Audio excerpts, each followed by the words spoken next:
ఓం నమ శివాయ. Hi friends. Karthika పౌర్ణమి అందరూ ఎలా సెలబ్రేట్ చేసుకున్నారో నాకైతే కమెంట్స్‌లో చెప్పండి. నేనైతే పొద్దున్నే లేచి స్నానం చేసి ఇంకా మా తులసి కోటనైతే పూజించాను. ఇంక తర్వాత గుమ్మాలు గూడా పూజించమంటే పూజించేసి ఇంకా నాకొచ్చి రాని ముగ్గులతో అలా మేనేజ్ చేశాననమాట. ఇంకా పొద్దునుంచి ఫాస్టింగ్ ఉండి సాయంత్రం అయితే గుడికెళ్ళి దీపాలైతే వెలిగిచ్చాము.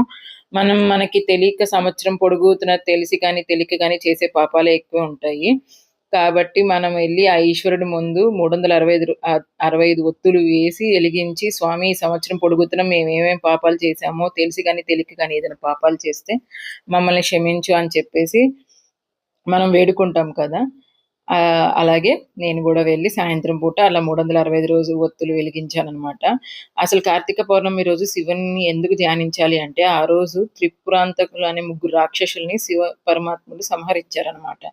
ఆ రోజు విష్ణుమూర్తిని గూడా కొంతమంది పూజిస్తారు. ఎందుకనంటే వైకుంఠానికి మనకి మార్గం ఉంటదని చెప్పేసి. ఆ రోజే సుబ్రహ్మణ్యేశ్వర స్వామి పుట్టినరోజు అని కూడా మన పురాణాలైతే చెప్తున్నాయి. ఈ వీడియో ఇంతే ఫ్రెండ్స్. బాయ్.